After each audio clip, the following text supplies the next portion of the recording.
And so with that, let me show you the cover here. So as Kevin said, I'm Heidi Kolk. I'm on the faculty at Sandweiss, the School of Design and Visual Art at WashU. And I'm here tonight with Iver Bernstein, a longtime collaborator and my co-editor for the volume, and two other colleagues who have made contributions, vital contributions to this project and the collaboration therein. I'll introduce everybody again right before they start presenting.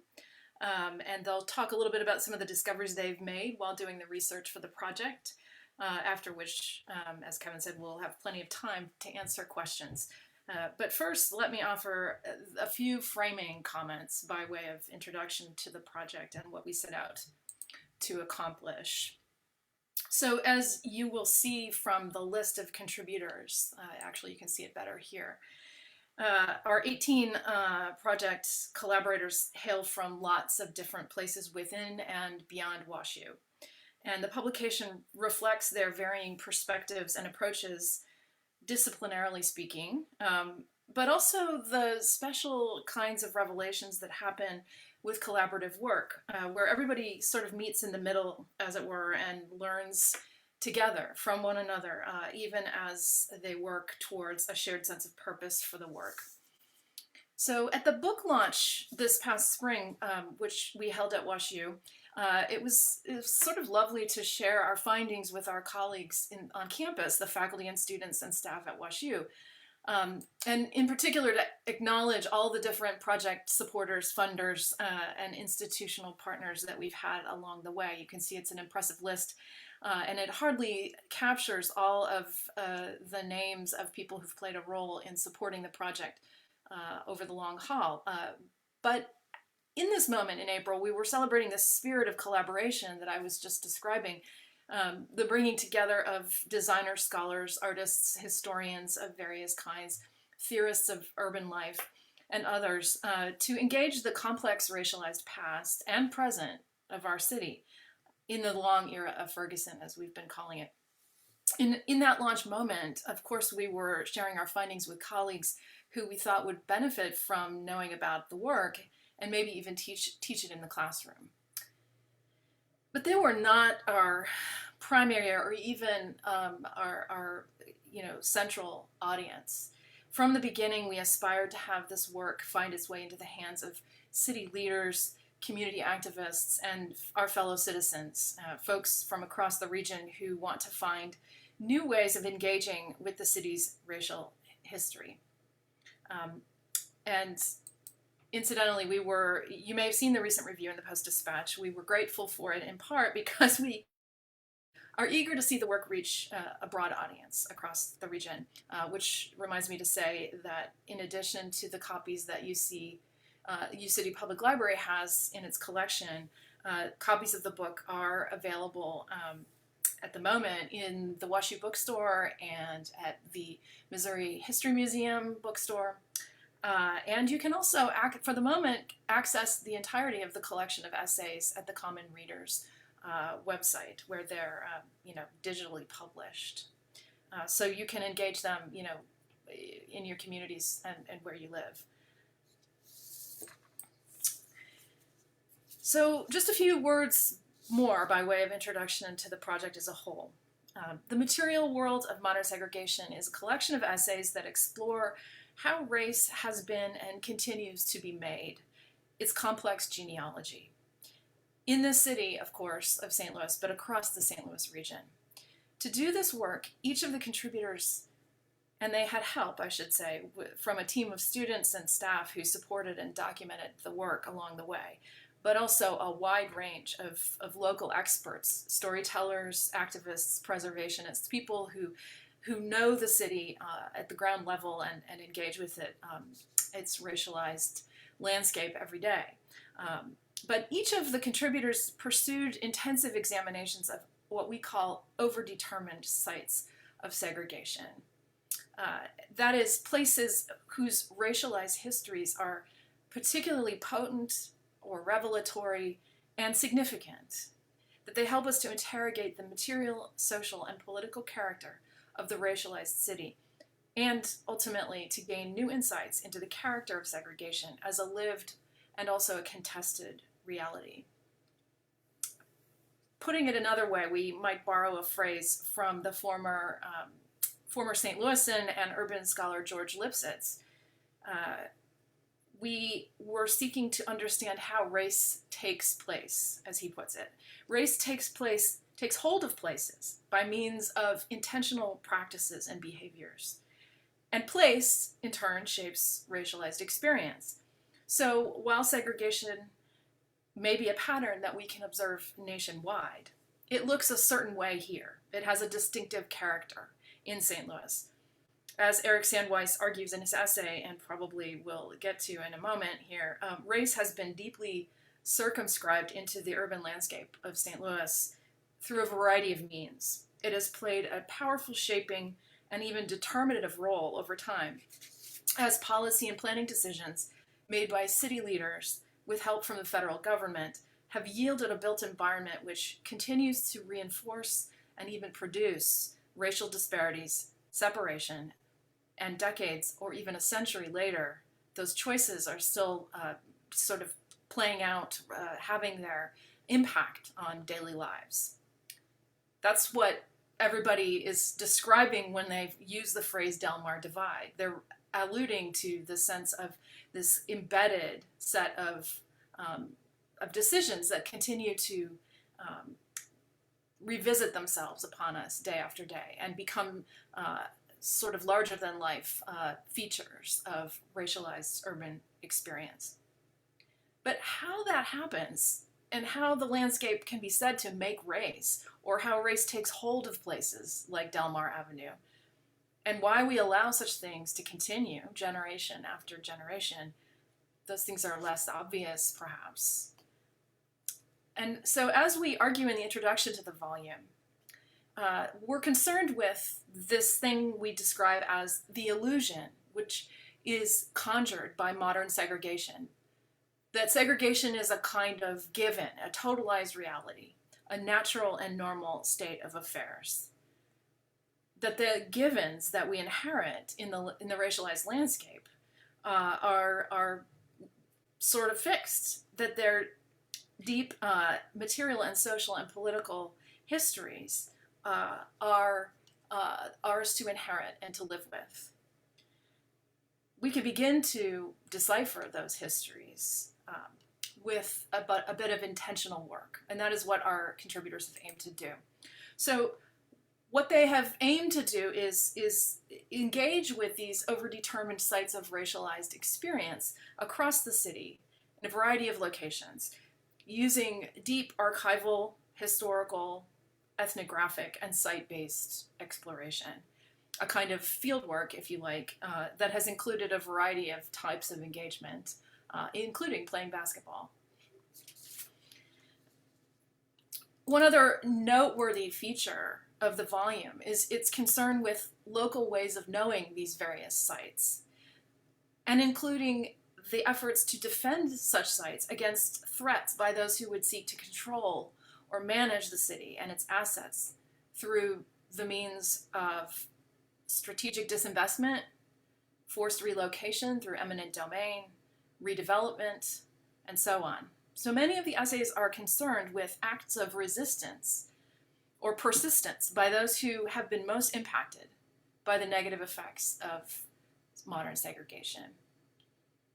These critical moments of contestation show us the moral bankruptcy and the vulnerability of the segregationist project. So the best way to grasp the revelatory power of the site-based approach that we have favored in this book is to read the essays, and each of which is, in its own way, concerned with how best to tell the story of the particulars of a given site and all that it embodies in the way of a racialized history. And so our panelists are going to introduce their approach to the sites they've chosen and talk a little bit about the discoveries they made, the revelations that they had as they developed their essays. So our presenters, as Kevin mentioned briefly at the beginning, are Professor Eric Sandweiss from Indiana University, a longtime U City resident and the former director of research at the Missouri Historical Society. Eric is now the Miller Professor of History at IU. Eric will be followed by Iver Bernstein, Professor of History, American Cultural Studies and African American Studies at WashU. He will talk about his essay, which treats the important landmark known as the Wellston Loop Pavilion. And finally, in a kind of effort to sequence these things historically, we'll end with an example of a site that sits at the heart of a rapidly gentrifying Cherokee Street neighborhood. Douglas Flowe, the George W. Lewis development professor, will share with us his findings from his essay. So to begin, Eric, we're happy to have you. And take it away. Thank you, Heidi. Thanks to all of you. It's so cool to be back home after a fashion, and certainly to see familiar names in the group, among them old friends and colleagues and people who are just as assuredly experts on these topics as I am. So I look forward to hearing some back and forth, and therefore I'll keep my remarks pretty brief. This was a wonderful project, and it was great to see WashU, which has done a lot of significant things in terms of committing itself to St. Louis and to University City. It was great to see the university support something that was this innovative and this far-reaching in terms of its creators and its audience. And so both Heidi and Iver are to be commended. And it's an honor to be among colleagues like Douglas Flowe, whose works are just so interesting. So read the book and tell us what you think. I was faced with the same challenge as everybody else on the team, which was choose a site in St. Louis that somehow speaks to the issues of racial segregation and separation. And the one I chose, I kind of apologized for in the article that I wrote, because it's not a site. It's a million sites. It's a road and a pretty long one at that, about 10 miles or so of Delmar. If you start it just uphill from the waterfront that you see here in this somewhat stylized turn of the century portrayal, all the way to its terminus on that quiet dead end at Price Road in Ladue. And so a road is and isn't a site. What's significant about a road, of course, is that it's a place that gets you to other places. It's a place through which people travel. It's a place across which people's lives intersect and interact. And Delmar seemed to me, not just because it's increasing notoriety as a kind of a racial divider, it just seemed like a really lively kind of artifact for us to think about the ways in which St. Louisans' lives have mixed and separated from one another over the years. And that's why I selected it as the subject of my study. Delmar's kind of current iconic character in terms of the subjects that we're talking about tonight is something I don't need to rehearse too much to this audience. If you live in St. Louis or around St. Louis, you quickly become aware of this Delmar divide, so-called, and you quickly become accustomed, at least to other people thinking about the south side of Delmar as being a white world and the north side being a black one. And it struck me that just as one could say for all urban sites, but especially a road, it's concrete. It's literally concretizing certain kinds of social relations and expectations and understandings and perceptions that were once very fluid. And so part of my task was to recover some of that fluidity, some of the realm of possibility and uncertainty that went into the creation of this very long street and that ultimately resulted in something that feels to many people, as I said, now as though it's set in stone, literally, and that is racial segregation. It was not ever thus, but it has been pretty deeply embedded that way, enough so that we kind of think of it as the creator, right, of a way of living or a way of segregating the city, rather than simply a reflection of the human willpower that went into that separation, and that can go into undoing that separation as well. And so that, I think, is part of the task for not just this site, but for any, just to think of the ways of taking something that is literally made of bricks and mortar and understanding the human errors, mistakes, goodwill and bad will that went into it, and seeing how that we can reconstruct and deconstruct those same spaces. I'm pretty optimistic about that. But Delmar in particular is an intriguing road. You can see from the image on the slide right now that the Eads Bridge, not long after it was dedicated in 1876. And what you're seeing really is the description of a central business district, later known as downtowns. And those were typical of American cities starting in the mid 19th century and obviously through much of the 20th. The Washington Avenue anchorage to that bridge was set in place for basically for geographical reasons. There are reasons why it made sense for the bridge to be supported at that site.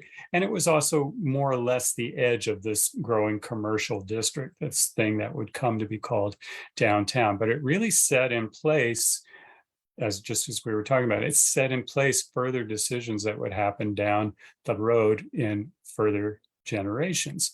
And in particular, it created Washington as a main retail hub. Further west, it becomes a wholesale hub, as you know, but all of the major department stores, Sticks and Famous among them, Scruggs, were centered first along Washington and then spread to the south. So high value retail tended to monopolize that part of the city.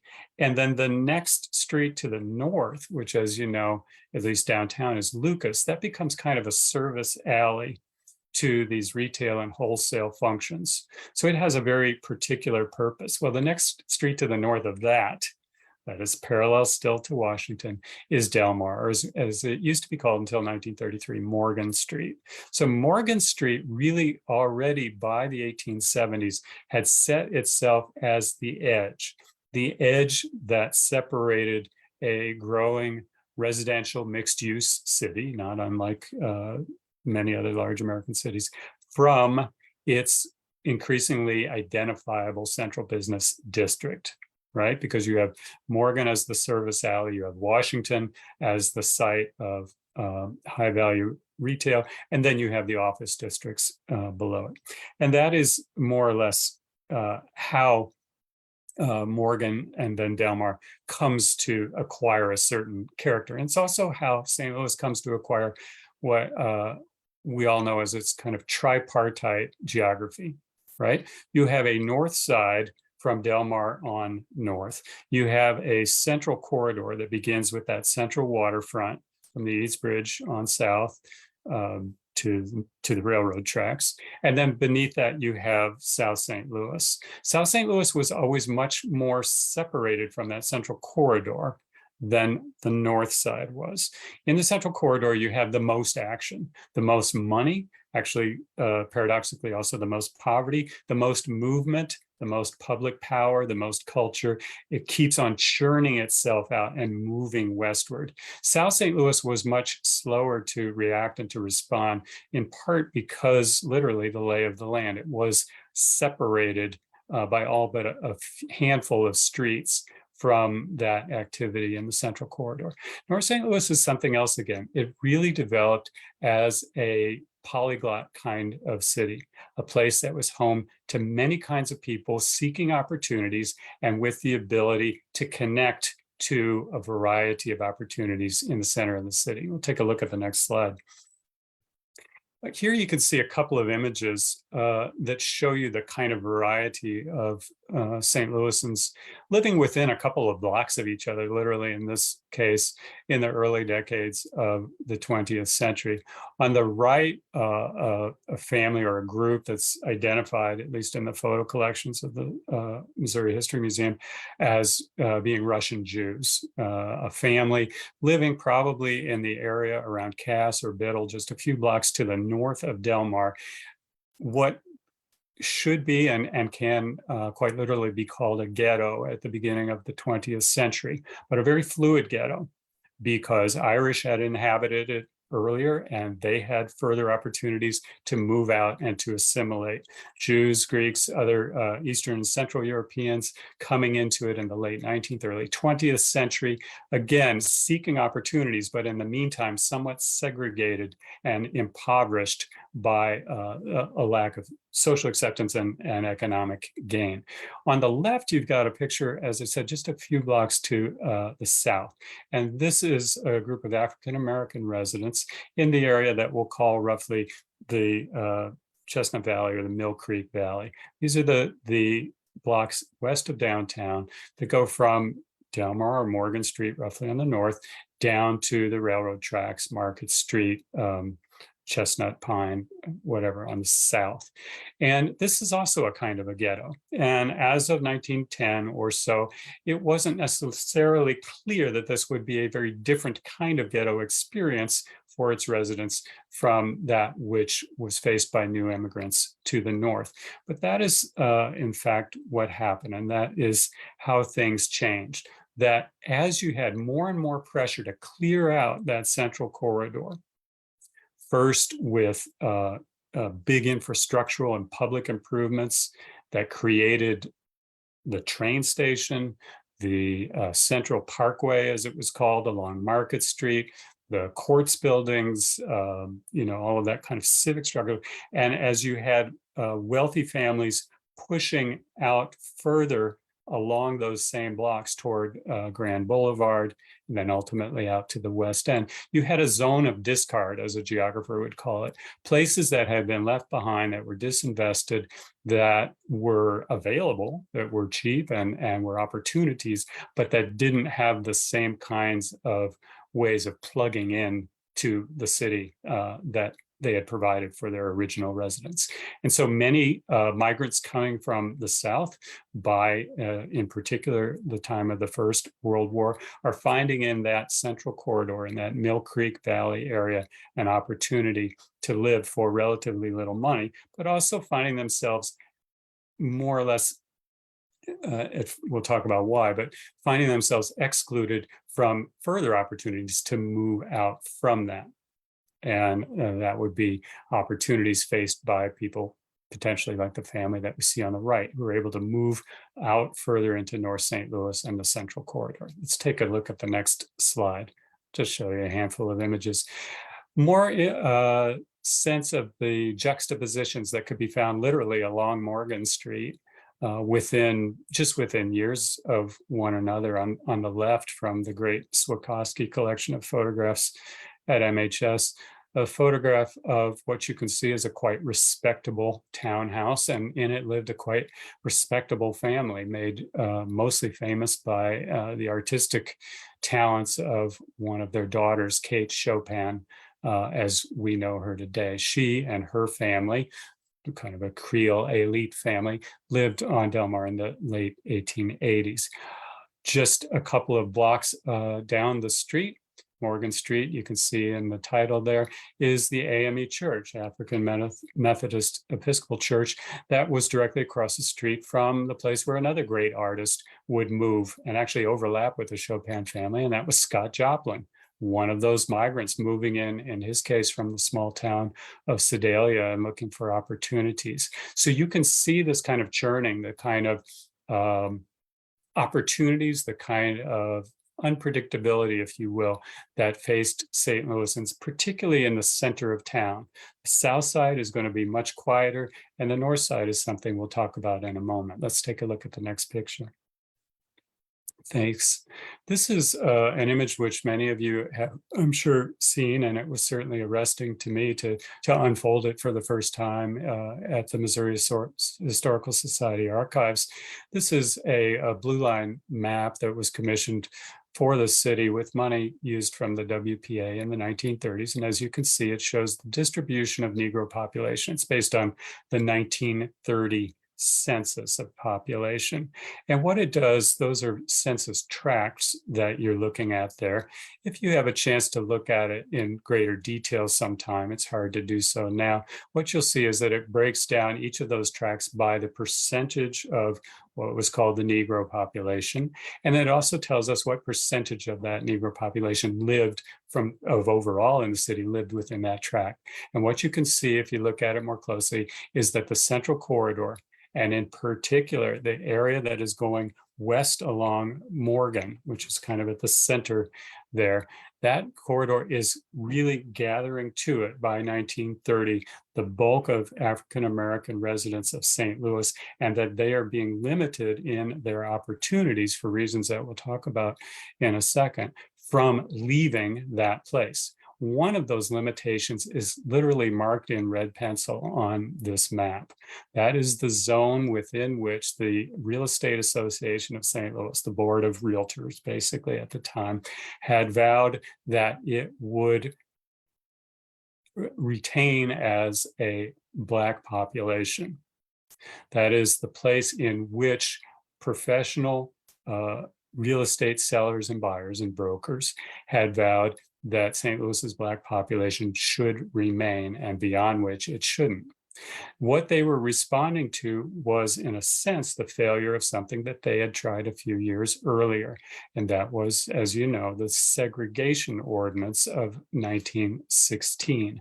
St. Louis was not the first. It followed Louisville and Baltimore. And like those cities, it was a border town, a edge southern city in a union state that had a white population that was highly uneasy about sharing urban space with Black migrants. And in St. Louis, that segregation ordinance was struck down in the courts and then by higher courts that had acted in Louisville originally.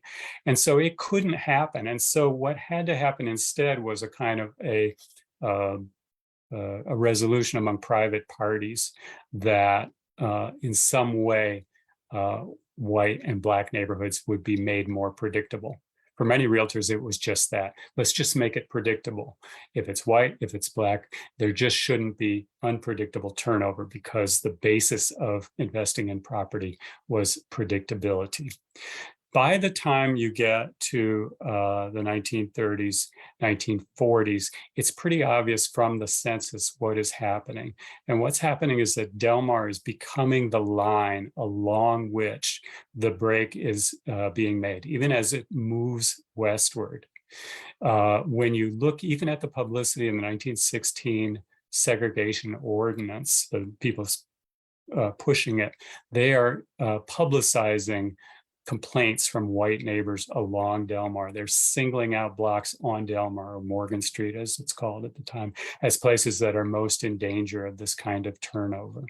And we know that by 1948, finally, those kinds of private deals, discriminatory deals, are going to be declared unenforceable in the Supreme Court in the case of Shelley versus Kramer, which is significantly a North St. Louis case. So by 1948, we really are seeing that division of that line along Delmar. It becomes a wider line in 1933. That's when the street gets its current name. It's no longer Morgan Street. And that's when that bright line really becomes clear.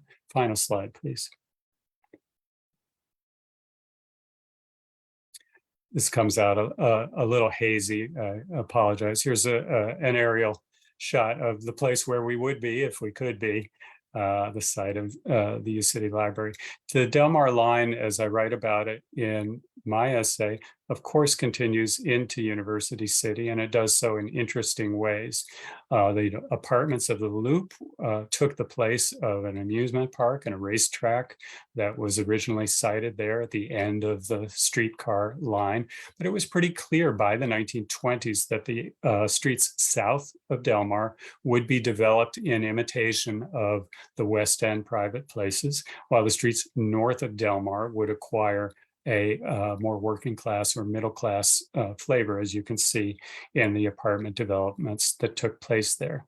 When African American migration finally took place into St. Louis, following white migration into U City, in the 1960s, it was very largely concentrated first north of Olive and certainly almost entirely north of Delmar, even as white U City residents seeking to integrate those areas did things like buy up houses on the north side of U City to sell specifically to white renters, or to rent specifically to white families in order to keep it integrated. Even as those kinds of experiments happened, the what appeared on paper to be a fairly well integrated inner ring suburb, University City, was to everyday experience a largely segregated suburb. And that segregation happened along Vernon, Olive, Delmar, depending on where you'd like to draw the line. All of those circumstances are changing, and that's why I said I have cause for optimism. St. Louis is not built around the same necessities that it was anymore. Its population is not the same as it was before. And there's opportunities to take what is in many ways still a kind of an iconic, successful street like Delmar Boulevard in U City, on down to St. Louis, and to turn it into an image not of segregation, of fear, of discrimination, but of the opportunities that we have to build a new community together. So thank you. I'm sorry I ran a little long, and I'm looking forward to hearing my colleagues.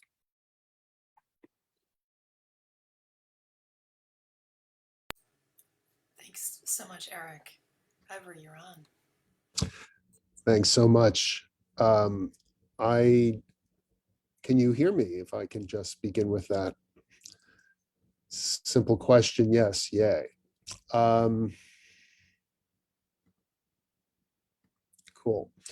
I want to also thank my colleague Heidi Kolk, with whom this project has been a long labor of love, and my fellow contributors, Douglas Flowe and Eric Sandweiss. I've learned so much from this crew and from the community that I've engaged with and written about. The Wellston Loop Pavilion and surrounding environs. My essay for the collection addresses the long history of what you could call public-private extraction, racialized extraction. What's extraction? It's taking.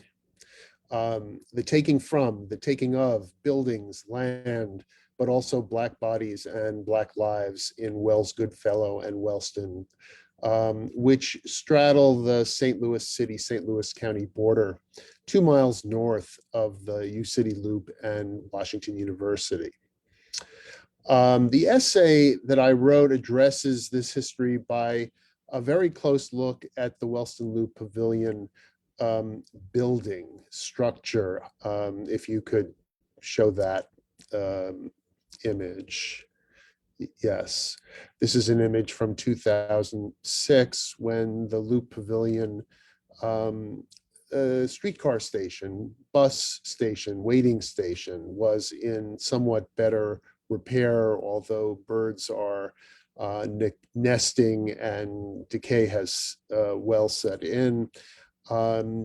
Today, this is not exactly today, but December 2020, if you could show the next slide, we see a building that has fallen into much greater neglect.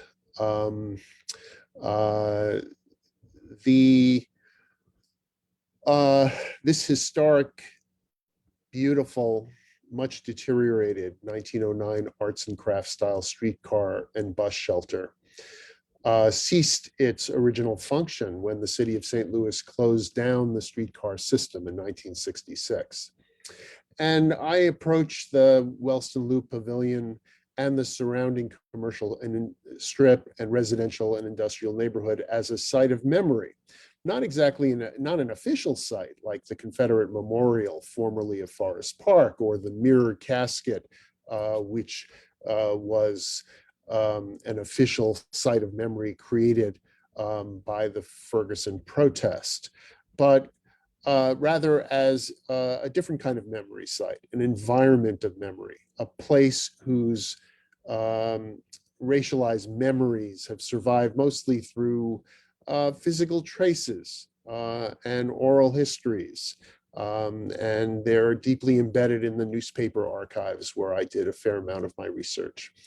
We can actually show the images of May 1966, which show the final days, indeed the final day of operation of the Wellston Loop as a streetcar station. There's that image. And then there's the image of a mixed race assembly on a streetcar, but mostly the white school children from a South St. Louis school taking a kind of memorial ride, if you will, and maybe a curiosity ride on the streetcar, the Hodemont line that many North Side residents, many Black St. Louisans used to get to and from work and to connect with vital services.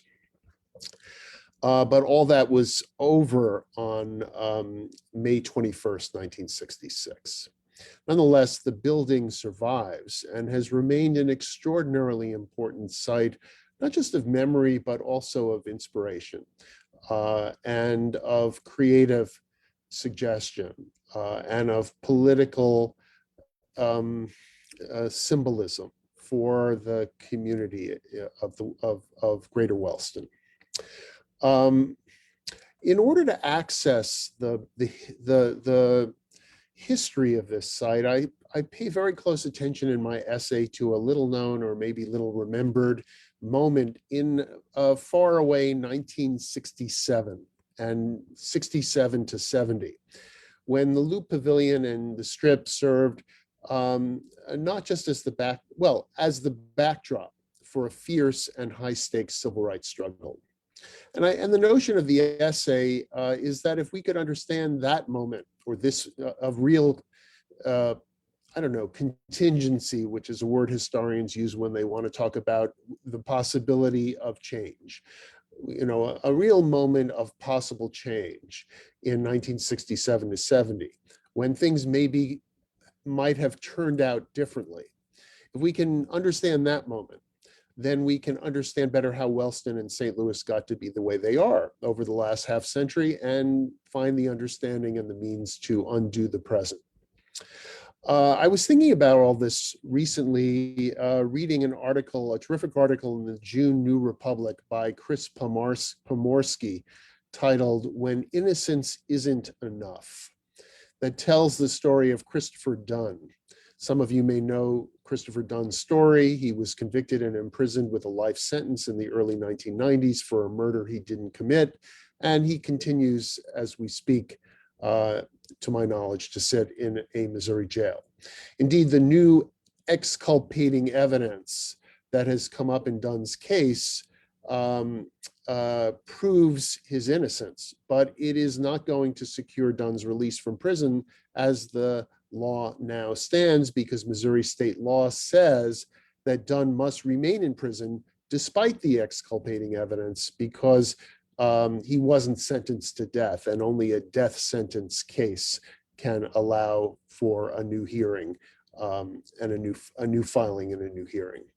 This is an egregious case of wrongful conviction, and it's relevant here because Christopher Dunn is from Wells Goodfellow. He grew up there, and the murder he was convicted of that he didn't commit took place there. So the phrase wrongful conviction can be applied to Christopher Dunn, but also to Greater Wellston. The premise of my essay is to understand how Wellston became a place of exploitative criminalization and containment of Black people. When did the wrongful conviction of Wellston begin? How and why? And I'm afraid because of our limited time, I'm just going to give you a sort of, I don't know, teaser of an answer, because Eric was a little more ambitious than I feel like I can be in trying to summarize my answer to the question, when did the wrongful conviction of Wellston begin, how and why? But intriguingly, I'll say a few things. Heidi mentioned in her introduction, well, what surprised you, or what did you, what kind of reveals did you have as you were doing the digging, the detective work of this kind of research? And for me, I learned that one of the key framing moments of this struggle in the late 60s, when things could have been different, that 1967 has been the so-called the summer of love. But it wasn't exactly that in Wellston, where a controversy, a confrontation, in fact, over a racist lawn statue. It was described in the press at the time as a stable boy statue. Was extraordinarily revealing. It was a statue that the white segregationist mayor of Wellston, Leo J. Hayes, had installed on the front lawn of City Hall, where Hayes had also taken up residence himself, personal residence. It was a monument controversy writ small, to use the language of 2022. But it also stands out in the longer history of Wellston in the way that in the eruptive history of racialized life in a segregated American city, something seemingly quite small, right? Kerfuffle over a small statue can suddenly become something large and revealing. And, a little context is simply to say that the process of racialized extraction in Wellston was already well underway in 1967 to 70, although not yet with the relentlessly violent and incarcerating impacts of the present. The life-threatening and life-shortening rupture in the community's relationship to its environment that we have today, I call it material alienation, was just beginning to become evident. Yes, as I've mentioned, the streetcar system had already been closed for a year, cutting Black North Side residents off from opportunities and support systems in the city and county, forcing them to rely on the more expensive bi-state bus system. Displaced Mill Creek Black residents, Mill Creek Valley Black residents, their homes now razed, were arriving in Wellston under great duress. The monopoly of the St. Louis City Land Bank on the area's land, monopoly hold on the land, which has encouraged, led to indeed a proliferation of decaying buildings and vacant lots, preventing the community from accessing, owning, and controlling its resources. That was still in the future. But there was evidence of the illegal dumping that goes on so rampantly now, even back in '67. Especially in, Heidi, if you could go to the next slide. Yeah, thank you. In the future was the fuller debacle of Wagner Electric, the part of the physical plant of which you can see in that style. That wouldn't occur until the early '80s, although the plant's cascading harms to the community were well underway. Indeed, since the 1940s, Wagner had been spilling cancer-causing PCB-laden oil into the soil and recklessly disposing it into the River des Peres. But the fuller devastation was Wagner's departure from the municipality of Wellston in the early '80s, just demolishing that city's tax base. Indeed, Wagner donated its land to St. Louis County in 1983 for an enormous tax write-off, which the county justified by the hope of attracting new industry, only for St. Louis County and the Black residents of Wellston to discover that they had inherited a massively contaminated toxic waste dump. There are other harms, intertwined harms that set in the mid 1980s. Chris Dunn, in the article I mentioned, talks about these as part of a transition of Wells Goodfellow from what he calls the community that he grew up in to a neighborhood to just a hood. And of course, these involved the escalating drug trade, but in more recent history, that those harms would be compounded by acts of what scholar Moya Bailey has called misogynoir, the targeting and murder of Black women sex workers that took place on the night of September 17th, 2021, just a block from the Loop Pavilion. Of course, some of these conditions are hopefully going to be I don't know, mitigated, if that's the right word, by a plan now in place by the Friendly Temples missionary Baptist churches, leading a group of partners to obtain option to purchase and redevelop the site, purchase it from the city's land bank. There's considerable hope for that project, but I would underscore that that project of redevelopment still takes place within the structures of segregation that I've mentioned just now, which are of longstanding and deeply entrenched. But the long story short, in the summer of 1967, it was hardly clear that Wellston of then would become the place that it is today. It was nostalgically remembered in recent years as the Black Downtown, even after the streetcar shelter closed as a streetcar shelter. It was the place Black St. Louisans still went for shopping and entertainment. But any nostalgia for that moment should, and again, I'm just setting the scene for the story that you're going to read about in my essay. Any nostalgia for that moment should not obscure the fact that Wellston's regime of inequality in 1967 was potently anti-democratic, orchestrated by a longtime segregationist mayor, Mayor Hayes, who enforced, along with the white merchants of the Wellston Loop Strip, enforced Jim Crow tactics of obstructionism, violent intimidation, and denial of democratic access. The setting for the Stable Boy controversy was Mayor Hayes's placement of a Stable Boy statue in the prominent official spot in front of City Hall, an act of studied contempt directed at the many Black families who had recently moved into Greater Wellston. And it was especially directed at the rising civil rights movement that was now turning its attention to Wellston after the stunning victory of the Jefferson Bank protests and boycott of 1963. The question of 67 was whether Norman Say, the Congress of Racial Equality, civil rights veteran, and the anti-poverty activists he worked with, could now, drawing on the sanction and the resources of the Federal War on Poverty, Wellston's Gateway Center, could they manage to force or pry open a historic opening? The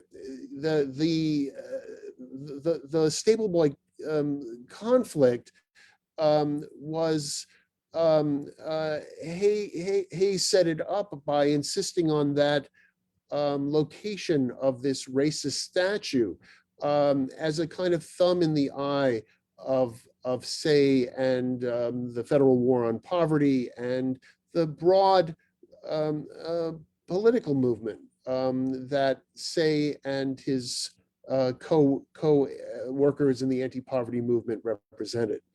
I'm not going to tell you the details of the controversy, but simply to say that in the end, Say and his colleagues did force Hayes and the white merchants of the Wellston Loop to not get rid of the statue, but in a weird kind of turn, Hayes painted the statue white and dubbed it a leprechaun named Pat, a rather sort of sarcastic response. But Say chose to remain diplomatic, choosing not to engage Mayor Hayes's provocation. His threats and his well, really threats of violence, calling Say and his colleagues political opportunists and terrorists.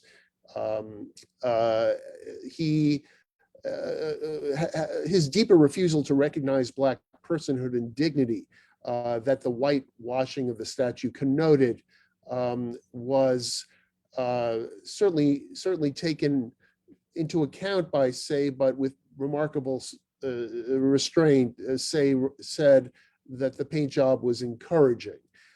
This was a controversy which I've compressed in my description, that was at once as small as a lawn statue, but it was as large as the question of whether cities like Wellston and St. Louis more broadly would be theaters of containment and contempt or mobility and recognition. And I want to argue in my essay that question was as open-ended in 1967 in Wellston and in American cities as it ever has been in modern US history. What would become of the very considerable leverage that Say and his allies exercised? What would happen to the confidence that was born of a movement that had access to federal resources, anti-poverty resources, and recognition? The answers to those questions are explored in my essay, and they would also be legible over the next half century on Wellston's landscape. Please read my essay, but also those of my colleagues, which address these questions from so many different illuminating perspectives. Thank you, and I look forward to talking more about this.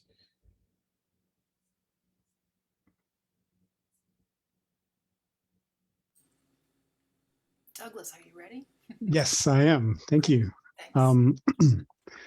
Yeah, I want to also thank Heidi and Iver Bernstein, Eric Sandweiss, the entire panel, and all the other contributors for such a great project. It was really great to be a part of this project, and I really enjoyed how we all worked together. In some cases, took field trips and examined the city together as we thought all of these things through. My essay is a little bit less historical and more about thinking of segregation and urban change in progress, thinking about a more contemporary change happening in a part of the city. This entire project encouraged us to, all of us, to think about how segregation is modernizing, how it's playing out in different ways across the 20th century, but also into the 21st century, how we can see some of the conventional knowledge about cities, about how American cities operated, about how segregation and expansion, redlining, disinvestment, decentralization, how that's changing, and how, you know, in the 21st century, we see that cities are different places. So segregation is playing out in a different way, hence modern segregation.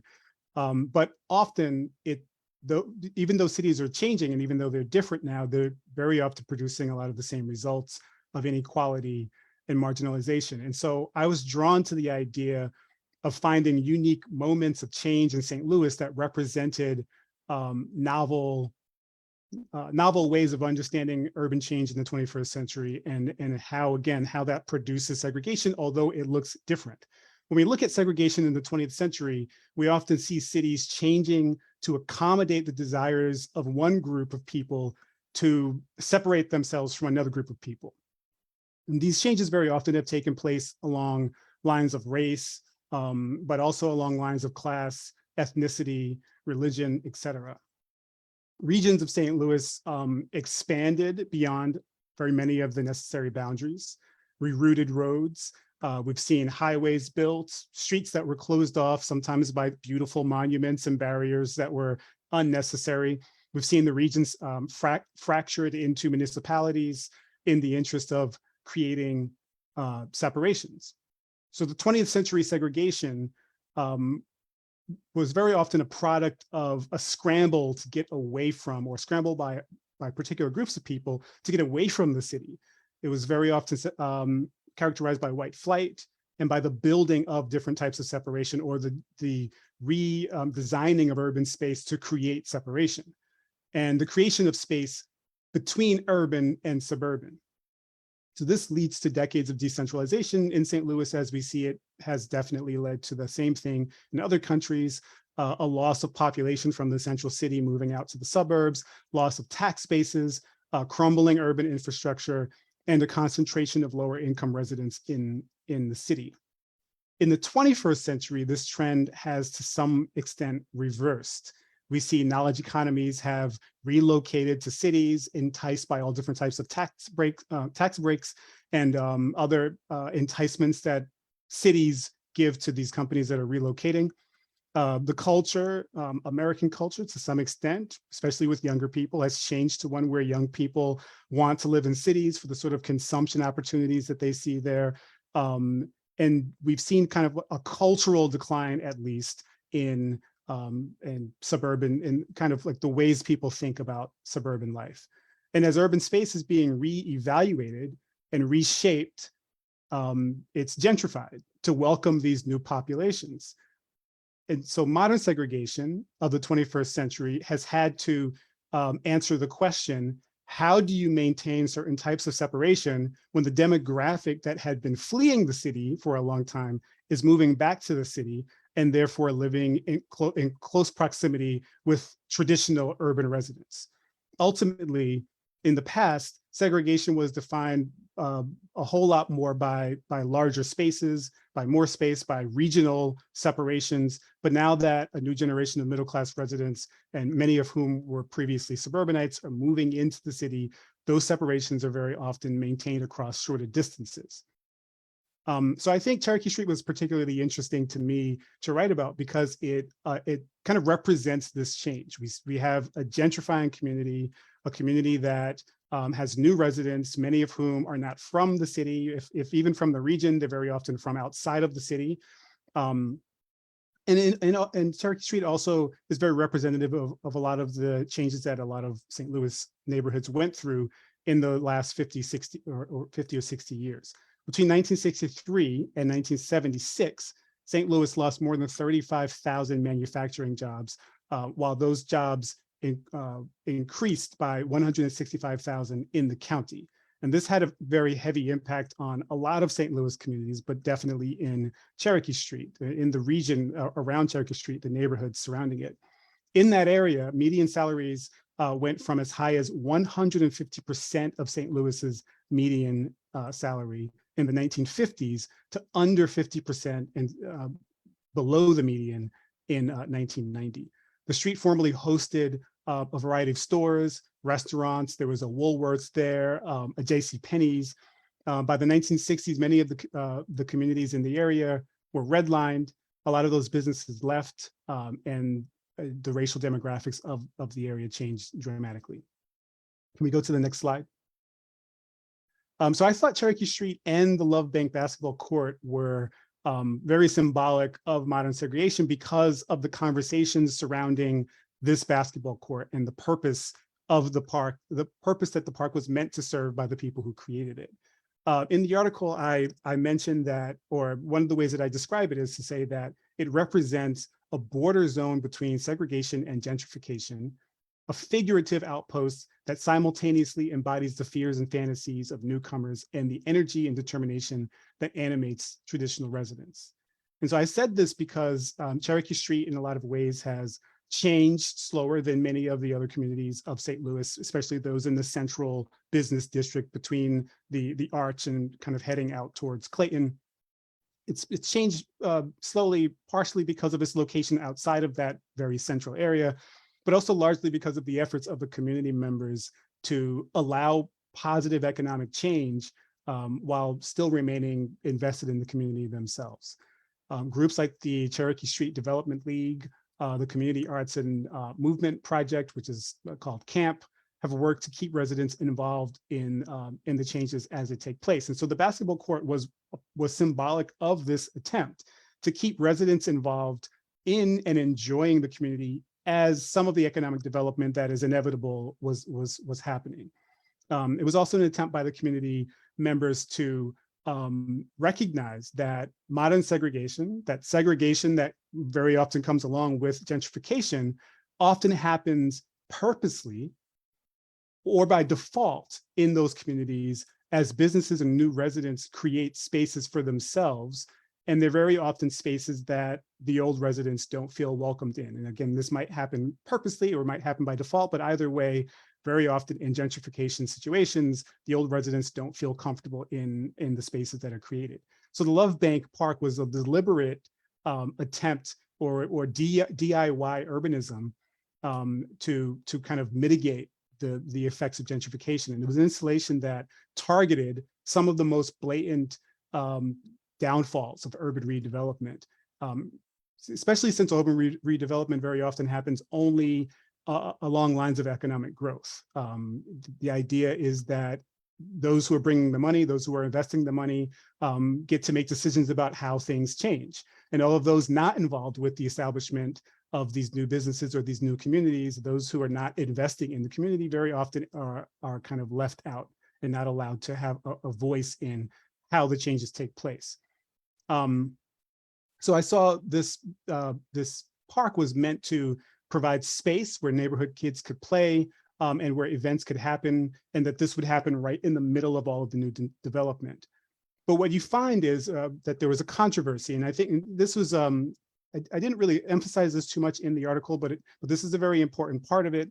There was a controversy surrounding the park and its placement right in the middle of the business district because some business owners claimed that its presence was increasing crime in the area, that the people who were spending time at the park, or that the opening of this space and the people that it attracted was creating some issues with crime, that it was affecting their clients, and that it would ultimately affect their businesses. Some wanted the park to be removed.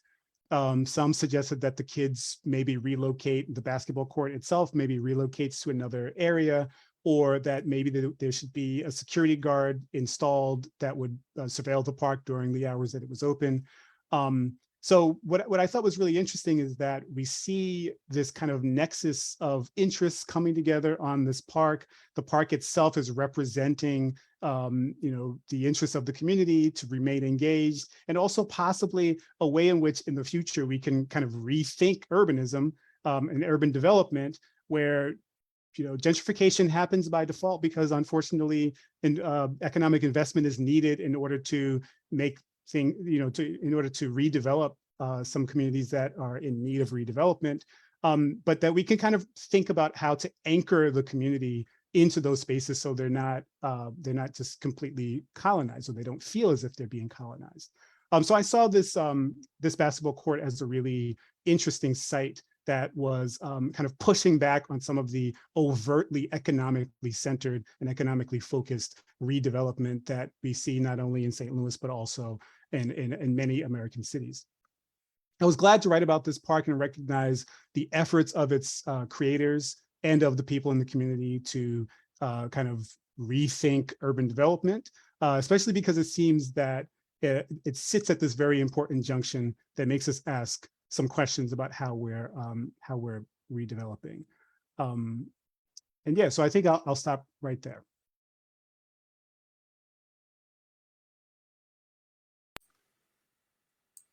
Thank you. I think we would be happy to answer questions either of the verbalized kind or in the chat if you would like to share your questions with us. And we're happy, by the way, to address sort of broader themes or issues that are shared across the essays as well as the particulars of the presentations shared today. Tom? Now, this is Tom. Am I coming through? You are, yeah. Thank you. I didn't understand what actually happened at that Love Bank Park. My recollection from the last time I was down that area is that it doesn't look like that picture you just showed anymore. So what was the author described the conflict, but he didn't describe the resolution. Can we go back and do that, please? Well, I'll say that part of the reason why I haven't described the resolution is because when I wrote the article, there had not been a resolution. This article was written maybe 2 years ago, and the park still the resolution did not, as far as I'm aware, did not include placing a security guard there. But the park is still a very vibrant part of Cherokee Street. There are a lot of events. They have Juneteenth celebrations there.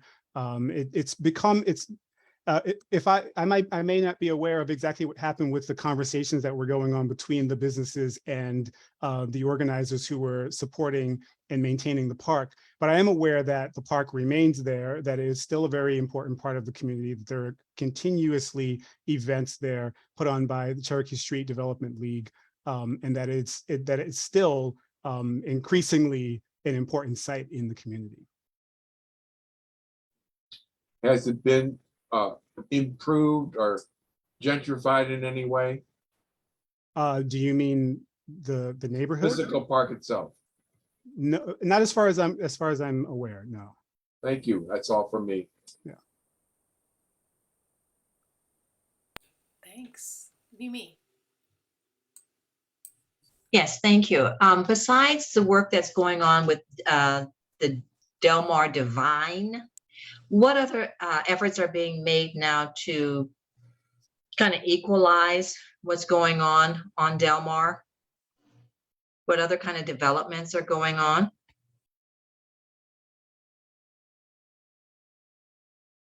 I wonder, that may be a question for me that's best directed to others in the room, because I don't live in St. Louis right now. I talk a little bit about some of the lead up to today in my own essay. Certainly the investments that Washington U has made on both sides of Delmar are significant in their impact on properties there. There's the private sector developments that followed in some senses in the wake of Joe Edwards's work there beginning in the 1970s. There's the case of the little lounge on Delmar, and was it Goodfellow or not Hamilton, around there.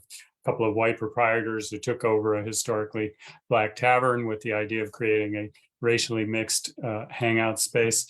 So I'm aware of little bites at the apple, but I'm sure that others in the discussion can speak more to contemporary issues of race and integration along Delmar.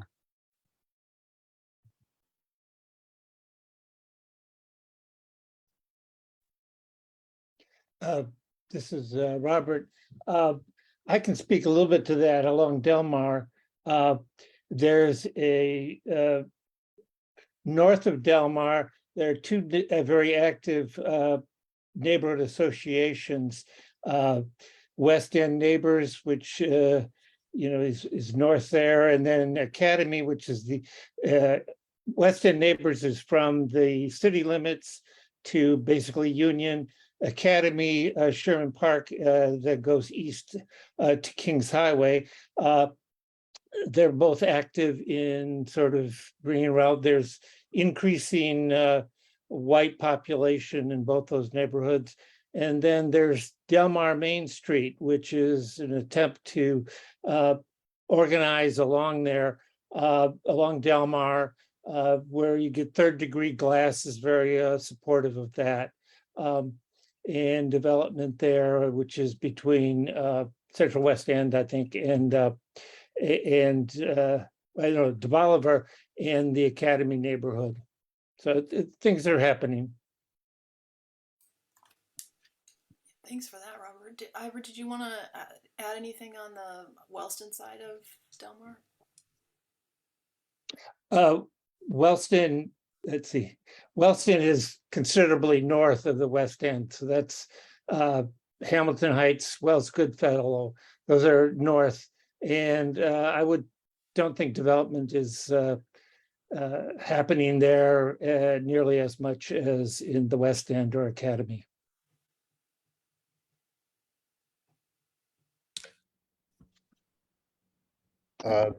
Yeah, I would simply underscore the significance of the Friendly Temple Missionary Baptist Church-led group of partners obtaining this option to purchase and redevelop the Loop Pavilion, not just the pavilion, but the surrounding site. You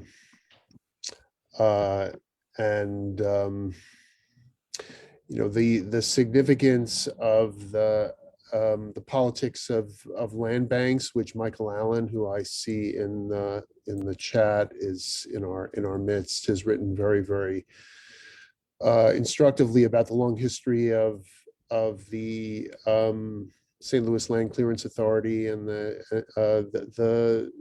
it seems to me that the politics of land access in the city are being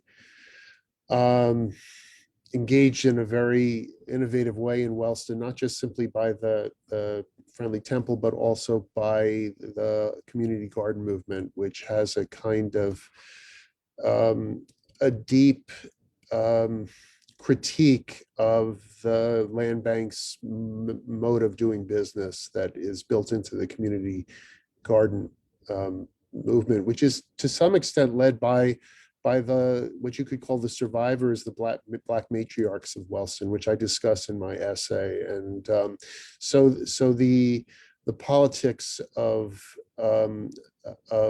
access to material resources that center on the land bank seem to me to be a very interesting but still somewhat of a vice-like constraint.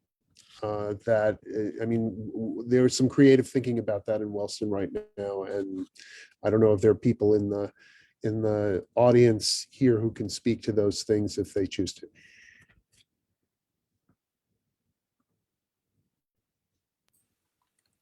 So Michael Allen, speaking of, has asked in the chat whether Delmar is the most significant dividing line in the metropolitan area, or if not, what other boundary might be more significant, more relevant these days.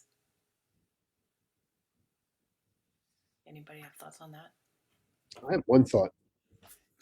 Simply to say that the Mississippi River and the boundary between St. Louis and the East Side, the communities of the East Side, remains maybe both in relationship to Delmar, but independently of it, such a deep historic divide.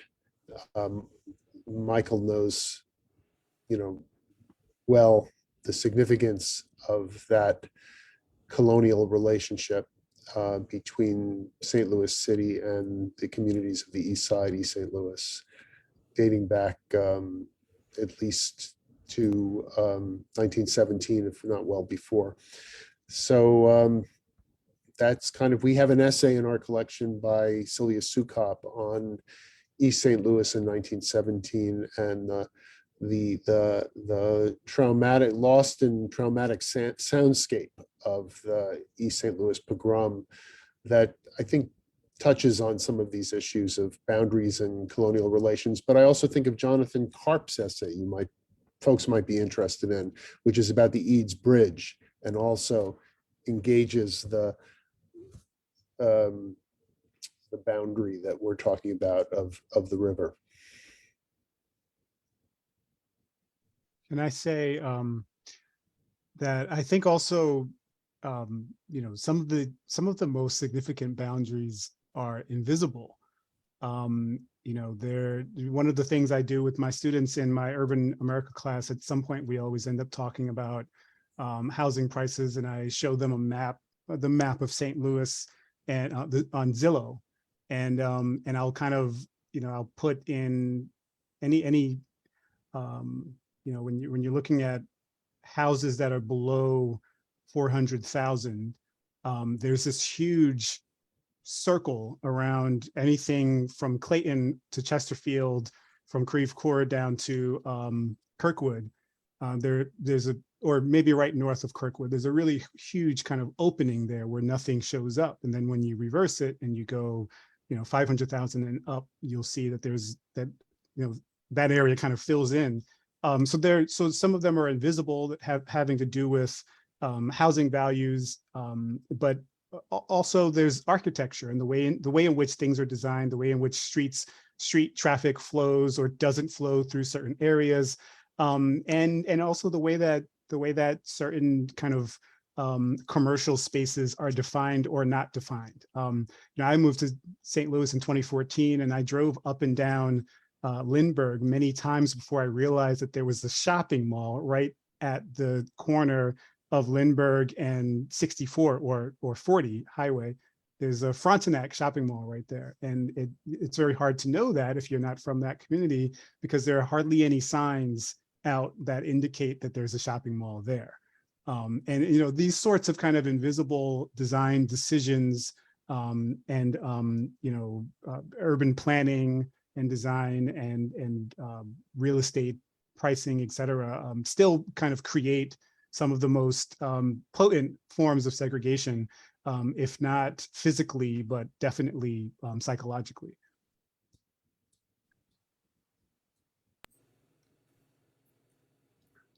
One other boundary that I would mention is the one that is being created over time with the building up of the so-called tech corridor, which represents a major site of development, redevelopment, which is filled with some of the design choices that Douglas is describing, which suggest a kind of focus on mercantile interests and a kind of inward-facing landscape of development that is not intended for the residents who live directly north or south of that strip of new tech-related buildings, and you put that next to the redevelopment of the near north side in the wake of the NGA's contract, and you see how there's the potential, at least, for this corridor to become a new fault line of the kind that Eric was describing for us in his account of the longer history of Delmar. So we'll have to see how that plays out, I guess. Other questions? Oh, Rachel has a question.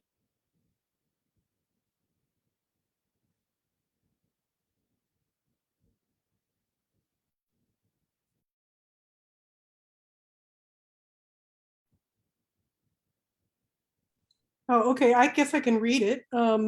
It's just, is it significant that 170, it makes it very convenient to travel from parts north down to Brentwood, and then you hit gridlock, and it's much more difficult to get farther south than that. I think that really limits people's ability to commute to jobs farther south than that. That would be my impression. Can you hear me okay? Yes, thank you. I didn't realize I was muted, so I was reading your question in mute. Sorry. Thank you for reading that out. I'm wondering about, so Beth Miller's with us, and she's written this wonderful essay for our collection about the Promenade Shopping Center, which is certainly a feature of that particular geography that Rachel's just described. Beth, do you want to chime in? Not to put you on the spot. Hi, that's okay. I can answer that. Rachel, there were multiple attempts to extend 170 further south, going down to 44. And it would have it basically would have erased the whole east half of Brentwood and the city, not the street. And people from Brentwood, Webster Groves, all the way down to Sunset Hills fought against it. This happened, I think they tried at least 2 times to do this, and the state did, and it was unsuccessful because of the outpouring of dissent from all of those communities, because it would have taken out half of Brentwood, big chunk of Webster, an awful lot of homes. So it was ultimately the State Department of Transportation gave up. And yet a whole Black community was wiped out to build Brentwood Promenade. Yes, that's what I wrote my essay on. So ultimately, that community was destroyed, not for the 170 extension, but for retail development.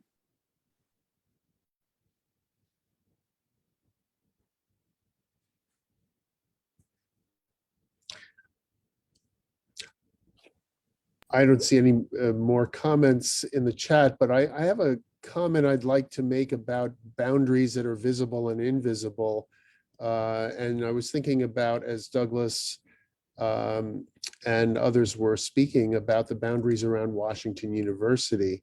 And I came to think about this in a very specific context because I co-teach a course on rethinking WashU's relationship with enslavement, past, present, and future. And one of the documents we looked at in that course was Robert Brookings' comments and plans for the building of the Hilltop campus in 1904. I think actually Ralph Morrow in his history of the university quotes from this.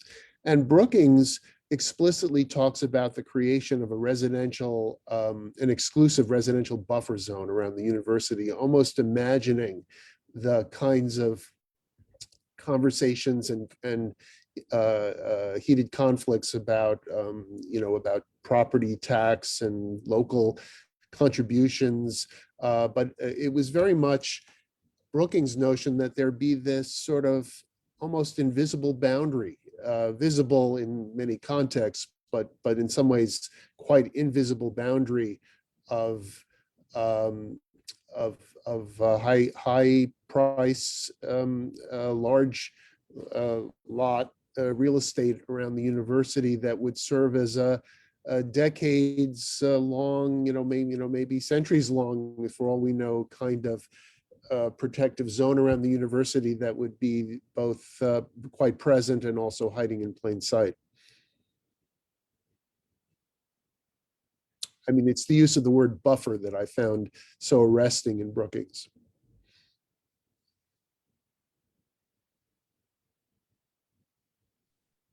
I think we have time for one or two more, Tom. Yes, could somebody please describe what kind of plans there are in the Wellston industrial area? They mentioned a church being involved.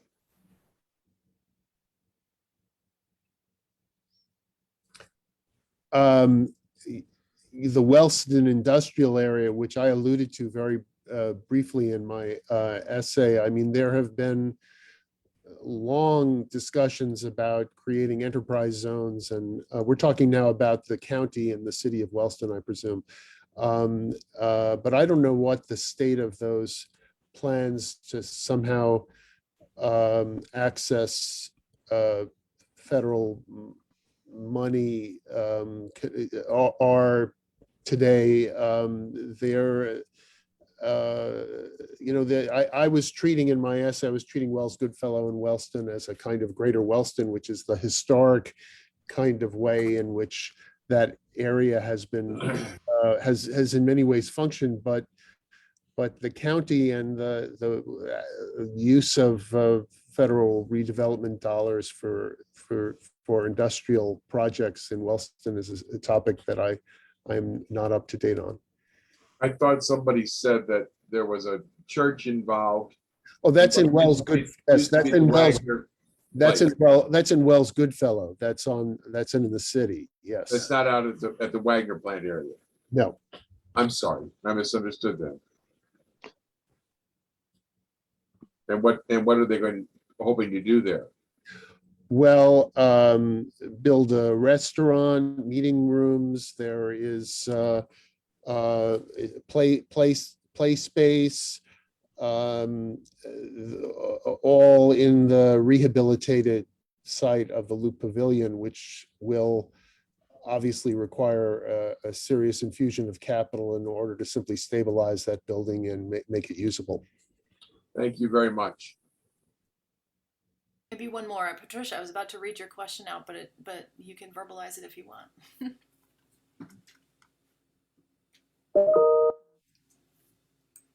Okay. If I can. Yes, I'm raising the question, has anyone noticed the gentrification that has gone on in the southwestern section of University City and the Clayton residential neighborhoods that are just north of its city center? I know that gentrification is for me a tricky question, a tricky concept, because gentrification is going on in that area, but what's not really happening is displacement. So when we say gentrification, we should say gentrification and displacement if we're seeing that it's really negatively affecting the area. I haven't heard any outcries in Clayton in the southern part of the university say, this gentrification. It seems like they're allowing these many mansions to be built, and the pricing of the homes in those areas have skyrocketed. If you were a professor and made six figures, you would be hard pressed to move in that area right now. So that's one thing that I wanted to raise. There's different kinds of gentrification that's going on. Sometimes it might be positive, but a lot of times it's negative because it has displacement that goes along with it. And I'm of the age where I remember when Wellston was an urban, was a vital retail commercial strip. I still remember, I think it was Penny's that was there, and Central Hardware. It was a place to go. My mother would take me to either Wellston or downtown to shop. That's my memory. And I don't know when those major retail businesses left. It seems like when they left, it seems like Wellston imploded. And my last thing that's not in the question is I want to challenge any of these folks that are writing these books to take a look at University City, because it has 3 different wards divided by 3 different income levels. And no one writes about the history of the northern part of University City going back. How did it form? About the different housing styles. It is looked at like it's just one kind of community, when really within it is diverse. You have different kinds of neighborhoods that are there, and income levels as well. So that's it. I think it's a really important point to make about gentrification, especially since until we really reorganize our priorities with urban development, gentrification is just very often going to be at the vanguard of urban change. As you said, sometimes it happens in ways that are welcomed by the community, but it's also, when we're speaking critical of gentrification, we're often talking about people being displaced, what happens to those people. This is something that has been happening since as long as there have been cities, but really acutely in a lot of ways since the 90s.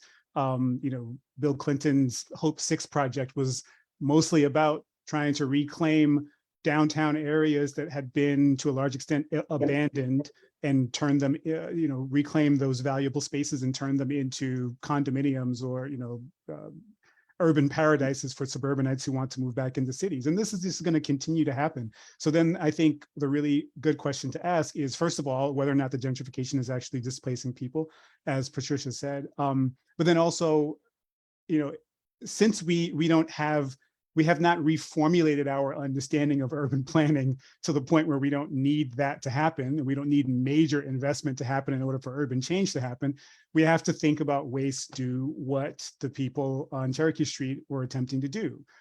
Integrate the people who already live in these communities into the changes. Make this urban development, redevelopment, not simply about economic investment, but about people. Right? I mean, to not write the people out and simply let the person with the bag of money decide how the change happens, but figure out how to make change humane, and redesign spaces so that people can live there, not simply those who have the money to kind of dream those spaces into something that fits for them. And what's so interesting about putting Cherokee Street next to the Clayton U City example that Patricia was just giving us is that it highlights how the housing market itself becomes the focal point of so much redevelopment talk and economic investment. And there are so many other ways to define the value of community, including congregating in public spaces to play basketball. And we don't use that as our calculus for assessing value as frequently as we do. We turn to Zillow, and so to some degree, and some of the essays expose this in the collection. To some degree, the redefining of community-based neighborhood value is long overdue, and maybe would inform a new sensibility when it comes to planning.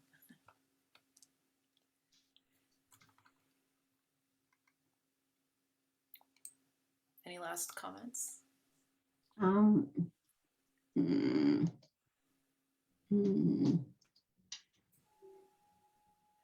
Somebody's groaning.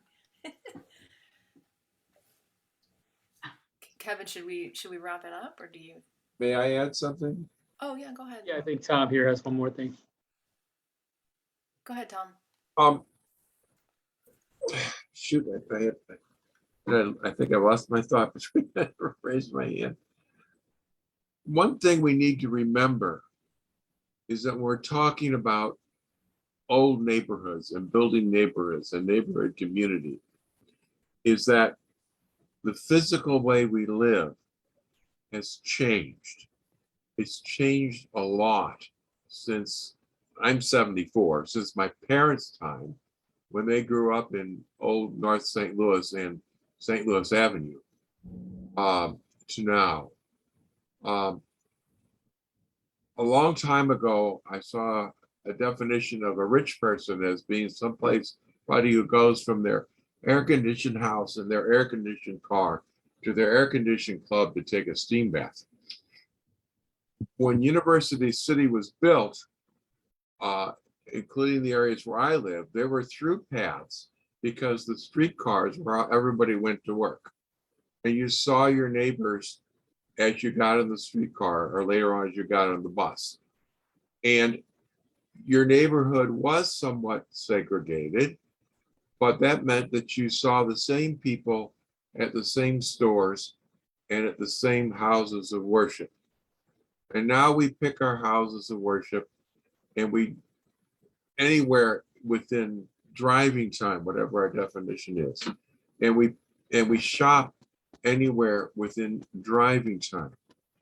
And that we don't see our neighbors on the street because we do live in our air-conditioned houses and we do take our air-conditioned cars.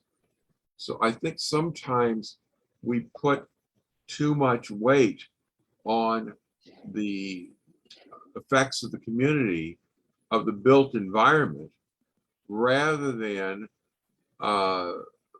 realizing that we've had an evolution of culture and technology that has changed how people contact one another. I live on a street with 43 houses, my block. And if I know 6 of those people, that's probably generous to say it myself. There's a couple of them that take walks, sometimes alone and sometimes with the dog, and I work in the front yard and I know them. But we are not members of the community. We just say hello. We don't have the same things in common. We don't all work at the same factory. We don't work at Wagner Electric or at the battery company or at Emerson or at McDonnell Douglas. We are all spread out every which way. So I think we need to be careful when we talk about how much this built environment and these lines affect things, and not at the same time talk about how the evolution of our technical culture has changed how we interact. That's good insight. Does anybody, any of our speakers want to say anything to that? I would just say really quickly that I understand the point, and it's definitely true that the way we interact has changed dramatically. And in some cases, it has arguably contributed to an erosion of street culture and, on the ground community building. I think that's something that's important also to remember, though, is that a lot of the communities that we are talking about, these urban communities, are places where people still do use the streets, the sidewalks, the stores, the parks, the corners in some of the ways that we associate with the mid or early 20th century. People still use public transportation in ways that maybe those out in the suburbs don't. People still walk to stores and need very often rely upon public spaces as an extension of their homes in some of the same ways that people did before, typically in cities before the technological revolution that you're talking about. And I think that's part of the reason why so many of these essays focused on urban spaces, because as you said, we're, as Tom just said, we're talking about older communities, but some of which still function the way that they did in the past. So they're not as far along, in the way of kind of moving away from public street culture and the built environment as some of the places that you might be referring to.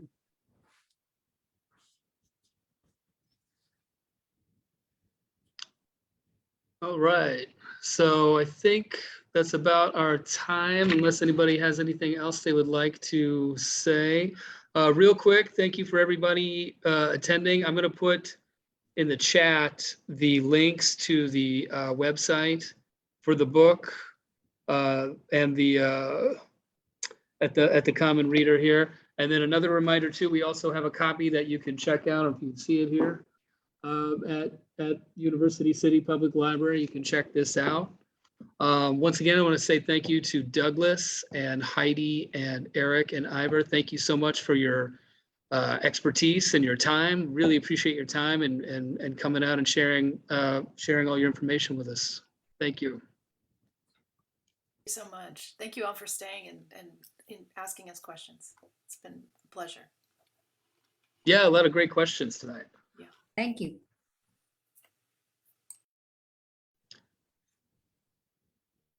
All right, and we are going to go ahead and wind it down. So thank you very much again, everybody. We'll see you for next University City Public Library event. Thank you very much. Thank you. Thank you. Thank you. Good night, Good night. everyone.